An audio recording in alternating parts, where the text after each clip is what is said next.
your favorite? I mean, you mentioned so many cool moments with Kamala. What was your favorite moment from Kamala as far as writing this book? I think I go back to an Andre the Giant story. One of the stories that's fascinated me was at some point Andre was wrestling Kamala in Mid-South. This was actually the first time. I don't remember the year, but the first time that they met each other, Andre got to stiffen him a little bit, and I think Kamala might have messed up a spot or what have you, and he was still pretty. Now, I wouldn't say he was new, but I mean, he was the new guy at Mid-South. So Andre beat him up pretty good. Kamala messed up a spot, and Andre got up and called him a racial slur. And Kamala did not like that at all. And Kamala got up and just started throwing potatoes at him. Like he backed Andre into the corner, beat him up real good, busted his lip open and the whole deal. And that was pretty much the end of that. They finished the match. It was a splash finish or something quick. And the next morning, Kamala goes up to Andre, and I want to say Dick Murdoch was a witness of this. He was in the locker room.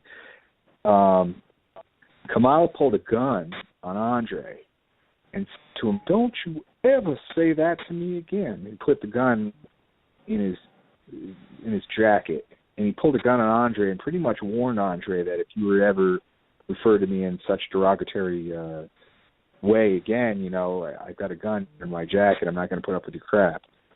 And I think Andre respected that because after that, years after that, Andre started pulling him into places.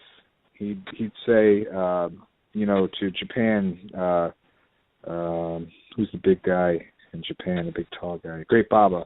He would say, Baba. Yeah. Oh, Giant Baba, yeah.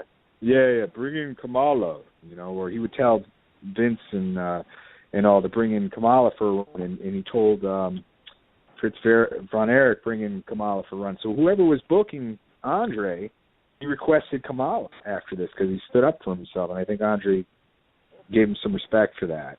He actually liked that, and that, so it worked in his favor. But Kamala was still leery of Andre for many years, and he tells of how in all of his tights, he had his wife sew a little pocket in the small of his back of his tights. And, he wore these, these animal print skirts, so you couldn't really see it. But for the first couple of weeks, in that pocket, he kept a real small handgun, and he was wrestling with a handgun in the back of his tights. And I was like, geez, how do you bump? And he's like, well, I didn't always bump right on the gun, but it did kind of hurt. So eventually I changed the gun out for a real flat pocket knife. So after a while, he got rid of the gun and put a knife in there. And he said for some 15, 20 years, even on the Independence, he kept a knife in the back of his, in a little pocket in the back of these black tights that he wore underneath the skirt. That's very, very interesting. I never heard that.